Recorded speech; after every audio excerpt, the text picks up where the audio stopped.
어디가 없어가지고 이 모처럼 만에 찬양대 아름다운 곡을 들으니 마음이 좋습니다. 제가 들꽃 향림교회 하늘뜻 펴기로는 처음으로 강단에 섰습니다.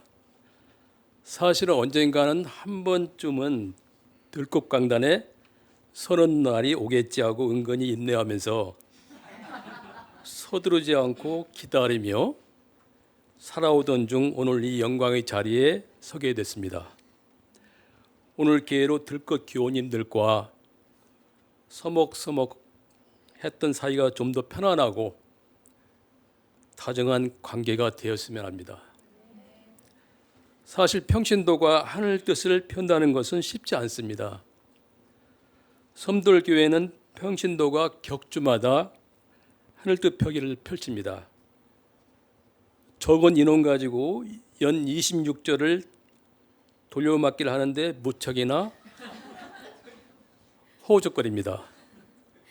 하지만 섬돌 교우님들은 목사님이나 평신도가 한 그 하늘 뜻 펴기에 대해서 일체의 뒷담화가 없습니다. 그러니 죽을 힘을 다해 설교문을 작성할 필요가 없습니다. 준비하면서 성경을 뒤져보고 자기 자신을 들여다보고 마음에 뒀던 것을 글로 표현하라는 그런 시간을 갖는 것입니다. 저도 오늘 하늘 뜻 펴기를 별 고민 없이 대충 준비했습니다. 성경 말씀은 아까 봉독했으니까 생략하고요. 그 누가복음 10장 38절에서 42절 바로 들어가겠습니다. 누구나 익숙한 성서 이야기이지요. 하지만 정서상 우리 마음에 다가오는 것인지요. 언니인 마르타는 예수 일행을 막기 위해 환대와 봉사로 정신없이 분주하고 동생 마리아는 예수님의 발치에 앉아 말씀을 듣습니다. 한쪽은 있는 힘을 다해 열심히 일합니다. 다른 쪽은 할 일을 남에게 맡기고 한가히 앉아 아무 걱정이 없는 듯 나무 이야기를 경청합니다. 예수님은 마리아의 태도를 칭찬합니다. 이 경청하는 사람에게요. 이거 이소보아에 나오는 개미와 배짱이 얘기와 반하는 게 아닙니까? 닥쳐올 추위와 먹거리를 위해 열심히 일하고 개미는 칭송받고 내일이 어딨느냐 오늘 춤추고 열심히 놀자 하는 배짱이는 그 비난받는 이야기입니다. 그런데 이 버전을 좀 틀려서 현대 버전으로 바꾸면 이 유아 비전은 노래만 부르고 춤만 추던 배짱이가 겨울철 배가 고파서 개미의 집으로 찾아가 문을 두드려도 안에서 아무런 소식이 없어요. 그래서 안으로 살그머니 들어가 봤더니 먹을 것은 산더미처럼 쌓여 있는데 과로사로 개미는 완전히 죽어 있었어요. 그러니까 현대판 이솝우화 비전은 너무 놀기만 하는 것도 일병에 걸리는 것도 모두 문제가 있다는 것입니다. 역시 현재 살고 있는 우리들에겐 현대판 버전에 더 공감이 갑니다. 그런데 예수님은 참 냉혹하십니다. 많은 일에 다 마음을 쓰며 걱정하는 마르타에겐 세상사의 관심 이상으로 보지 않는 반면 예수님의 발치에서 다소곳이 말씀을 경청하는 마리아에게는 참 좋은 목을 택해 영원한 생명으로 이끄는 부르심에 응했다고 말씀하십니다. 이는 우리 삶에서 행동과 묵상 사이의 균형을 어떻게 받아들이고 실천해야 하는가를 묻고 있습니다. 마르타 자신의 일 또는 인생 혹은 세상에 짓눌려 부서진 일상이 일그러진 우리의 자화상을 상징한다면 우리는 오늘의 삶을 어떻게 재구성할까요? 예수 그리스도는 시공간의 경계를 뛰어넘어 각기 다른 언어로 다가오십니다. 말씀이 육신이 되신 그분은 한 시공에 머무르지 않고 문화를 넘어 시간을 깨트려 다가오며 재해석되고 거부되다가 고백됩니다. 저도 오늘 성경 말씀을 견지하면서 마르타에게 오늘의 옷을 덧입혀 말씀을 나누고자 합니다. 우리의 감성으로 미워할 수 없는 마르타는 너무나 인간적인 마음의 소유자입니다. 귀하고 특별한 분이 오셨으니 거짓 없는 마음으로 환대하고 정성을 다하여 맛있는 음식을 준비하고 향기 좋은 포도주를 빚고 식탁을 준비해야 했습니다. 눈코 뜰 새 없이 바쁩니다. 산만한 가운데 분주히 빠르게 생각하고 행동해야 했습니다. 그래서 당연히 불만이 생기고 불평합니다. 아래 것이 돕지 않고 눈치 없이 태연히 아무 걱정이 없는 것처럼 남의 이야기만 듣고 있으니 어쩌면 언니로선 당연한 불만을 토로할 수밖에 없었습니다. 저는 여기서 분주한 마르타에게 예수님이 영원한 생명의 길로 가라는 말씀은 잠시 뒤로 밀어내고 현재 처해진 상황에서 할 수 있는 최선의 길을 가라고 감히 충고하고 싶습니다. 피조물인 우리 유한한 인간은 예수님이 마리아에게 한 말씀, 즉 참 좋은 목을 쉽게 택할 수는 없습니다. 성서의 말씀은 마리아는 좋은 목을 택해 하나님의 뜻을 알고 살아가고 마르타는 하늘의 뜻은 잘 모르지만 주어진 환경에서 열심히 사는 것을 드러내는 것 같습니다. 사실은 대개 인류가 마르타처럼 이웃과 협력하면서 죄짓지 않고 각자의 삶을 살아가고 있습니다. 하지만 사람은 자신이 필요로 하는 것을 얻기 위해 정신없이 분투합니다. 점점 더 무서워지는 삶의 바다에서 나는 안전하다는 느낌을 얻기 위해 끊임없이 서두르고 몹시 애씁니다. 마르타에게 자신이 솔직하고 성실한 삶을 느림을 통해 한 걸음 수준 높게 디딘다면 어떤 일이 생길까요?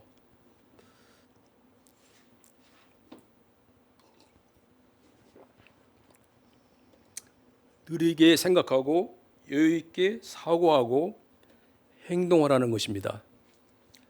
사실 산만함 속에서 앞만 보고 가면 먼 것을 보지 못하며 사실은 가까이 있는 것도 하물며 자신 내면의 깊은 곳에서 반짝이는 영혼도 보지 못합니다. 느림은 기다림과 통합니다.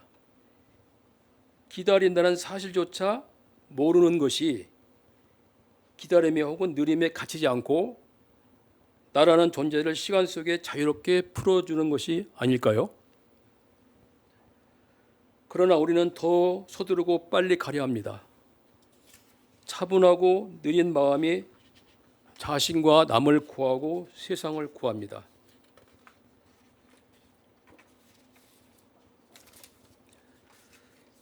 옛날 중국에 추앙초라는 화가가 있었습니다. 황제는 그 화가에게 그 바다에서 난 꽃게 있죠. 그런 게 좀 하나 다 좀 그려다오 그림을. 그런데 그 추앙초는 그 황제에게 시종 12명과 집 한 채 그리고 시간을 5년만 주십시오 했어요. 알았다. 근데 5년이 다 흘렀는데도 그림도 그리지도 시작도 안 했어요. 보통 같으면 사형감이죠. 그래서 다시 5년을 달라고 했습니다. 알았다.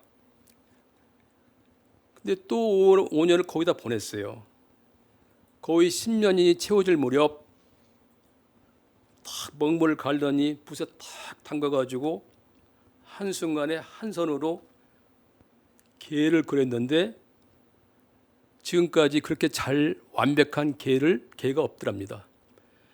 이게 세상에서 가장 완벽한 개를 한 손에 그린 겁니다.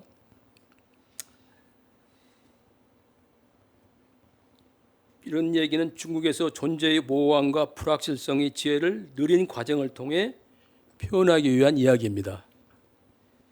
교회 공동체 안에서도 느린 문화가 다양성을 기르고 갈등으로 인한 분란을 미리 막습니다. 교회 공동체 안에서 인간의 몸과 마음, 운명이 그토록 복잡한데 자기 주장만 내놓을 수는 없습니다. 자기 말이나 일도 중요하지만 가끔은 중심에서 비껴서서 남의 의견을 경청해야 합니다. 말하기 전에 한 번 숙고하고 공동체의 이야기를 해야 합니다. 또 다른 느리 문화를 소개하고자 합니다. 올해 향림교회는 전북 완주에 있는 들꽃교회하고 30주년 자매기른 기념주의를 가졌습니다. 도농 살리기를 위해 서로 협력하면서 평화로운 강물이 흐르듯 느린 문화를 나누면서 바람직한 관계를 이어가고 있습니다. 그런데 그 초기에 교회를 새로 짓고 강단에 그 피아노를 한 대 놓았어요. 그 피아노 위치 가지고 저 자리가 멀다 가깝다 하고 교인끼리 의견이 안 맞아서 티격태격 싸웠어요. 근데 목사님 생각인지는 확실히 모르겠지만은 대충 놓고 밤에 그 교인들이 안 보게 모르게 하루에 0.1cm씩 그 피아노를 옮겼어요. 다음 날도 또.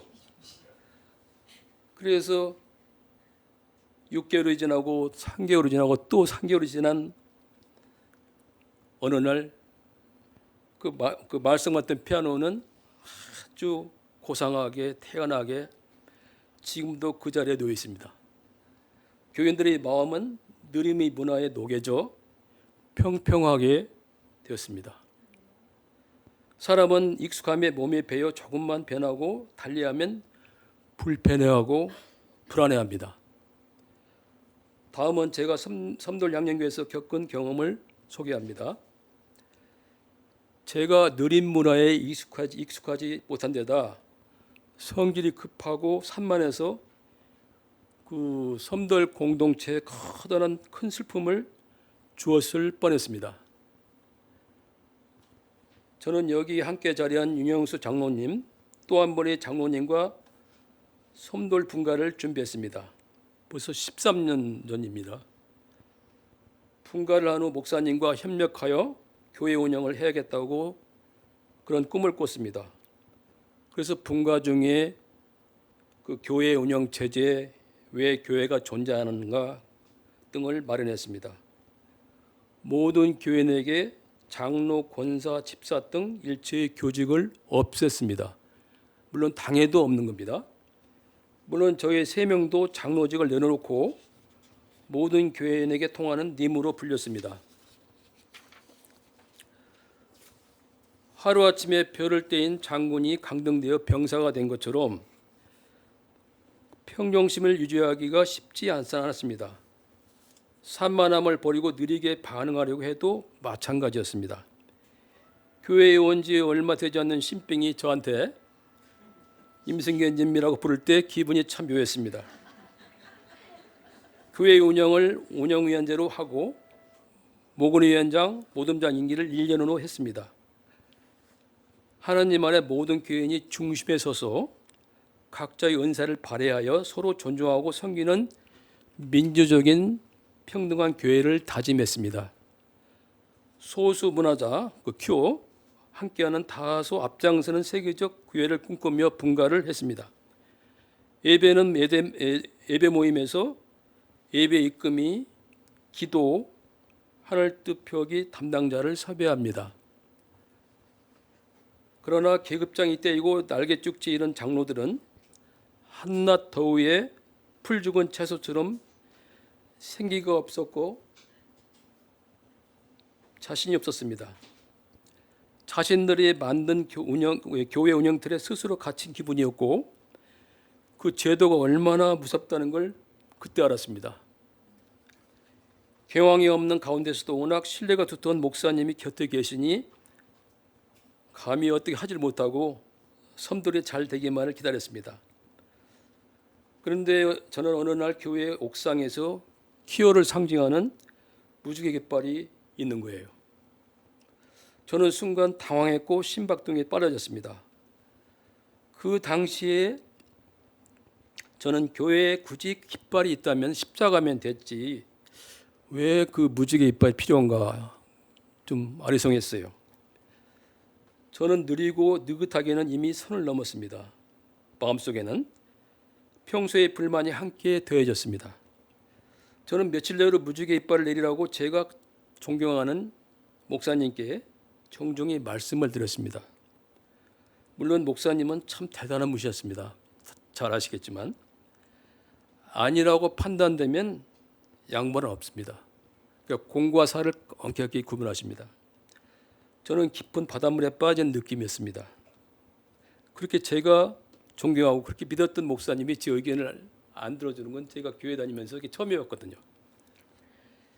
저희 몸 안에는 빠르게 작동했지만 더 이상 교회에 부딪히지 않고 이 자리에 앉아 계신 이영욱 선생님과 함께 느릿하게 수개월 동안 교회를 떠나서 그런 분노를 좀 가라앉히고 회상하고 반성하고 교회로 다시 되돌아왔습니다. 그때 섬돌교회 공동체와 부딪혔다면 저는 평생 그 짐을 지고 살았을 것입니다. 당시 무지개 깃발에 대해서 제가 분노한 것은 키오에 대한 무의식적인 반감이었습니다. 준비위에서 키오와 같이 선교를 펼치기로 다짐했습니다. 그러나 막상 현실에서 부딪히다 보니 제가 너무나 무지하고 자아가 강하고 고집세다 그러죠. 편견과 이전에 익숙함에서 벗어나지 못했습니다. 편견이라든가 선입견, 무지는 모든 사고를 굼뜨게 만듭니다. 저는 3, 4년이 지나고 나서야 키오 교우님들과 조금 익숙해졌습니다. 지금은 눈높이가 같아지고 농담을 주고받습니다. 교회 공동체는 느림이 존재하는 영역이 있어야 합니다. 그것이 부드럽고 우아하고 배려 깊은 삶의 방식으로 보입니다. 느림은 개인 혹은 공동체의 성격 문제가 아니라 삶의 선택입니다. 인간이 기계의 속도를 위임하고 나자 효율성을 앞세워 느림의 즐거움은 사라지고 있습니다. 제가 오늘 세상 문제보다 교회 공동체의 무게를 갖고 이야기하는 것은 빨리빨리 문화에 빠져있는 세상에서는 서두를수록 삶이 여유로워지기보다는 서두를수록 빨리 달리라고 하루아침에 채찍질만 당합니다. 세상엔 메마름이 있을 뿐 정감이 없습니다. 그래서 느림의 여유와 기다림의 기대를 갖고 사는 사람처럼 행복한 사람은 없습니다. 모자라만 넘치는 것보다 낫고 아름다움은 덜 채워져야 합니다. 현대인은 과거나 미래로부터 단절된 한 조각 시간에 매달린 것 같습니다. 그래도 우주 안에 있는 교회 공동체가 느림의 문화를 실천할 수 있는 유일한 곳입니다. 교회는 비교적 편하고 쉽게 만날 수 있는 공간입니다. 교회는 일주일에 한 번 이상 만날 수 있는 곳입니다. 가끔은 부딪히고 다투지만 진실된 태도로 서로 관심을 나눕니다. 교회 공동체란 각자에게 행운을 가져다 줍니다. 교회 공동체는 시간에 무거운 추를 달아 걸음을 느리게 하면서 교인 간의 따뜻함에 대한 믿음을 갖고 가꿔야 합니다. 매 순간 살아있는 존재로 공동체 안에서 어렴풋이 떠오르는 미소나 불미스러운 표정을 금방 알아볼 수 있습니다. 교회 공동체가 나를 향해 말을 걸어오기 때문입니다. 공동체 안에서의 삶은 각자가 조금씩 아껴가며 꺼내놓고 싶은 행운입니다. 교인은 건강한 교회 공동체 안에서 일하면 행복합니다. 교회 공동체와 나의 관계는 예수님과 나의 관계입니다. 교회 공동체를 잘 섬겨야 한다는 것입니다. 마지막으로 오늘 말씀을 정리합니다. 우리 대부분은 마르타처럼 열심히 잘 살아가고 있습니다. 바쁘게 일하고 봉사하고 이웃과 화해를 이루면서 살아냅니다. 그러나 뭔가 2% 부족함이 있는 삶을 누림의 눈을 통해 예수님의 발자취에 다가가야 합니다. 그리하여 마르타도 동생 마리아와 같은 위치에서 예수님과의 관계를 회복합니다. 누림은 무기력이 아니라 새 힘을 얻는 시간입니다. 누린 삶은 하나님을 더 깊이 만나는 시간입니다. 누림 속엔 믿음이 깃들어 있습니다. 누림만에서 주님은 내 안에 두려움 대신 차분함을 통해 표면을 넘어서 진리를 보게 하십니다. 존경하는 들꽃 공동체 교우 여러분, 천천히 그리고 느리게 사십시오. 고맙습니다.